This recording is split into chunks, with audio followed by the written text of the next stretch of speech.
9 steps to crush interviews. Let's go. My name's Mina. I've interviewed for some really competitive roles in my life so far at Google, YouTube, another tech company as well. And I've gotten the roles and they were super competitive. So I want to share my 9 tips or 9 steps for how I've been doing that lately. Step 1, set your expectations. Literally, like, what type of interviews will you have? Are they going to be technical, personal? Is there a case interview? Is there any deliverable? Like, find out as much as you can about the format. And I know sometimes you can't find out everything, but like, whatever you can find out, find out. Ask everyone you can, like people who've done the interviews before, people who are on that team, if you can get access to them. That'll help you so much. Just so you know, like, what's going on. Because what if you have an interview and they're like tomorrow and it's a case and you're like, case, I wasn't ready for this. Like, I have not been practicing case interviews. Like, what do I do? Or if there's a deliverable, like, do you have time to work on a deliverable, or do you have work, like your other job or whatever it might be? So it's good to just set your expectations. Honestly, this helps so much with just like, what's going to happen? What do I need to be prepared for? Number 2, understand structure and timeline. So this also goes along with setting your expectations, but really know, like, how many interviews are we talking here? Are there like 2 interviews? Are there 6 interviews? How much space is there in between the interviews?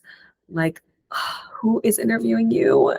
Is it the manager? Is it the skip level? Like, the director, whatever it might be. Again, you might not be able to find out everything, but try your best. This is going to help you so much just to know, because like I know, for example, my recent role, in between finishing my interviews, there was actually a long time, like a wait period, where they had to interview others. And so I had to just kind of sit and wait. But I knew that because they set my expectations. So I was like, cool. It's not like I was stressed, like, oh, didn't get the role or whatever. It was like, okay, I just have to wait. Like, they told me they are still in the process of interviewing other people. So I have to wait for that. 3, research and identify buzzwords. So read the job description and requirements. Of course, obviously. Talk to someone in a similar role at the company. Figure out all the topics they could ask you about. So again, I'm sure y'all already do this, but like, do not skip the step. It helps so much to just like literally think it through from beginning to end. Like, what could they potentially ask you about? And if you can find someone who's at that role already at that company, that has helped me so much, honestly, for a couple of the roles I've gotten. Like, they were able to give me like the ins and outs of like their tasks, how they're measured, what their day-to-day looks like. And then the interview, I felt so prepared compared to before when I had no context. And if you can't find someone exactly in that role at that company, find someone in a similar role. Go on LinkedIn, look up your university and the company or people with titles that are similar, and try your best. It really helps so much. Like, I can't explain. Sometimes job descriptions are kind of vague, like, okay, data analytics, or like, what exactly am I going to be doing, So highly recommend trying to find someone to talk to that you trust. 4, structure your stories. So as usual, you're going to identify 6 to 7 amazing success stories that cover all major buzzwords, which again, you know what the buzzwords are here. You figured it out. Now you have stories, but you want to make sure you can use each story for multiple buzzwords. So at least 3 to 5 buzzwords per story, because like, they might ask it in a different way and you don't want to feel stuck like, oh my gosh, I only prepared these 4 stories. They didn't ask me the exact questions I thought they were going to ask, and you just get stuck in blank. Like, that's the worst feeling. So I want to make sure you're like, okay, I'm prepared. Even if they ask the question a little bit differently, they pivot it this way, I can pivot my story and it'll match up and it'll be really good. And then you're going to write out the STAR method for your stories. So just to show you, I have actually a spreadsheet that I make. So my STAR stories are actually right here. And so literally I type it up, literally situation, task, action, result.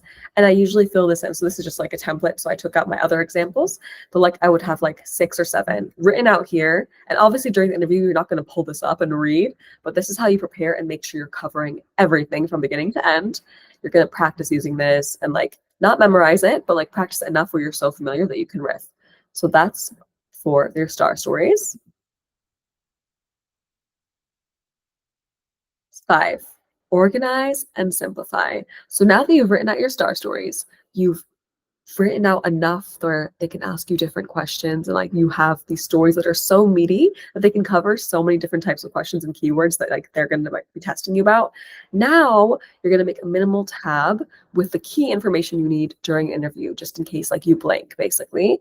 And you're going to have the buzzwords so you can quickly scan during your interview, if you are able to pull this up, if it's a virtual interview, and a short phrase that explains the story, and then a column with the key results. So let me actually show you, just easier to show. This was like life-changing when I started doing this, especially for virtual interviews. So story reminders. So during your interview, you are not going to use this. This is too much, but you're going to use this if it's a virtual interview. You can just have this open in a tab. And as you can see, so let's say they're like, tell me about a successful product adoption that you've had. Control F. I see product adoptions right here. This keyword should just be enough. That should be all I need to know because I've practiced enough in this tab, that when they see YouTube store visits, for example, I know exactly what that means. I remember everything with that store, like that story. And because I said successful product adoption, that's why I picked this one to tell. And I just have the key result here because sometimes the numbers, I don't know about y'all, but sometimes I forget the specific, what was the revenue? What was the return on ad spend? Like I'm forgetting. So like I like to have that there so to make sure I don't just like tell the story and I forget to like mention numbers. It's so nice when you can actually quantify your success. So again, all I would do is here, Control F, troubleshooting, Control F, this one. Okay. Working with different people. And you can notice here I have multiple things per story. So YouTube store visits, successful product adoption, different people, pitching something, YouTube live stream, troubleshooting, problem solving, going above and beyond, different people, tech, launches, troubleshooting, organization, difficult people, success, attention to detail. So if they ask me, tell me about a time when you had to have a lot of attention to detail, or tell me about a time you worked with a difficult person, or tell me about a time you had to troubleshoot something. And again, these were all buzzwords I knew I would need for my new role. I could literally respond to any of these and like use these stories. And again, I had way more. I didn't just have 3. I had like maybe 12 rows here and I was ready. Again, I practiced and it was so good. Honestly, a game changer. And if you're in person, what I would do is just print this out and you can just have like how you have your resume and you can just have like a notes doc, just print it and you can just quickly scan it with your eyes. You'd have to practice much more, but if it's virtual, just pull it up. 6, go above and beyond. So don't just prepare for like, why this role? Why you? Why now? Why this company? Also be like, how would you improve X product? Like really think about it. Give them some creative responses. What news have you recently read about this company or about this industry? What's your point of view?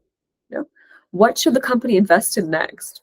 Even if your role is like nothing related to investing and making these big decisions, they want to see if you're like interested and like you're well read and worldly and you know things. What is your POV on why?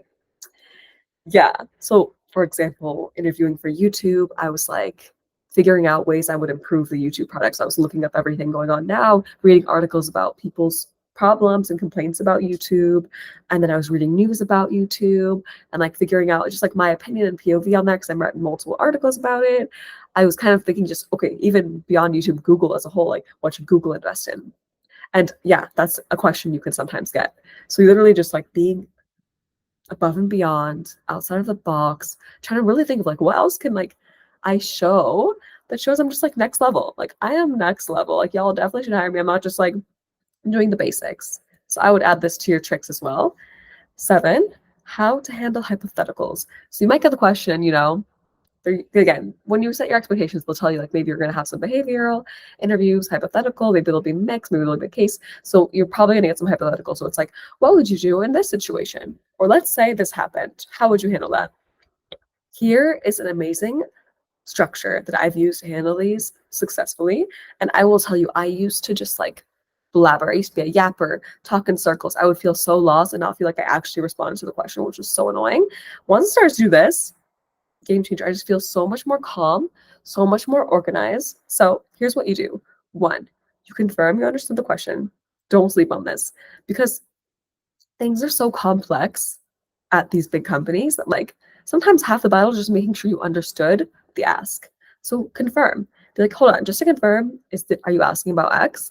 And I have a couple of quick follow-up questions. Can I ask you about these? Jot some notes down and then be like, hey, can I take a minute to gather my thoughts? Do not sleep on this. Like a quick 30 seconds to a minute is not a big deal. And they will really appreciate that you're being thoughtful. And it can just like completely revolutionize your response. So you should take 1 second or like, 20 seconds, 20 to 30 seconds or so. I start to take notes. And I list out the main factors to consider for the situation, my proposed solution, and then how I would measure results. So again, how this would sound like. So just to confirm, this was your question, right? Also, I wanted to ask about XYZ. Okay, can I please take a minute to think about this? Then during that minute, I list out all the factors. I would, you know, budget, timeline, team members, the impact, and how this would impact the XYZ project as well. I would list this out loud. And when you're talking, you're going to like mention all this. Then say, based on all these factors, my solution is this. The honestly, whatever you pick usually doesn't matter. There's not a correct answer, but it's like explaining your logic for that is what they want to see. And, this is my solution, but also to measure results, I'm going to do this. And to get feedback, I'm going to do this. So guess what? Even if like they don't agree with like your solution, you're showing them you're open to feedback. You're showing them how you're going to measure results and pivot. So like it's just so solid, so well-rounded. And just practice this honestly with like different types of hypothetical questions, and you'll see how good it is.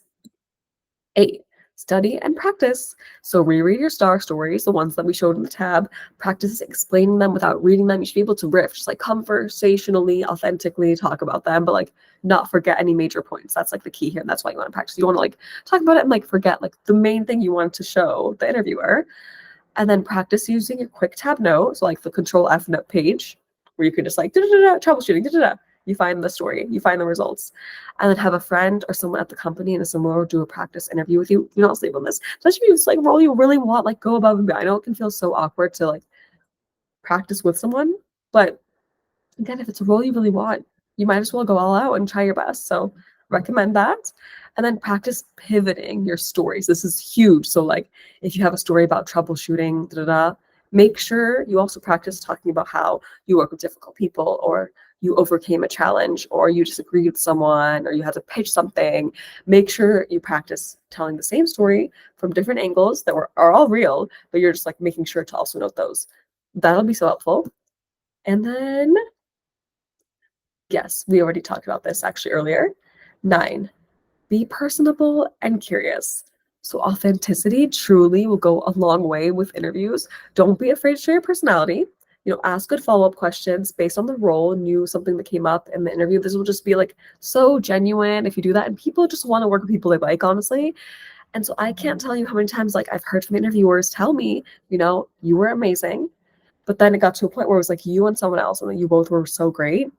But like I connected with you more, and I just felt like you would be a great person to work with, and like I just gravitated towards you more, and so you got the role. So don't sleep on that. Don't be like so stressed that you're not just funny and cracking jokes and just being normal and like fun, So definitely don't sleep on that. But yeah, those are my 9 steps. Please let me know if they are helpful. Try them out. And again, do not sleep. The spreadsheet is a game changer. Like being able to search those keywords, I cannot tell you. That's one game changer. The second game changer is the hypotheticals. Use that framework. It's so helpful. Like, this has not failed me once, and I've gotten some of the most competitive roles.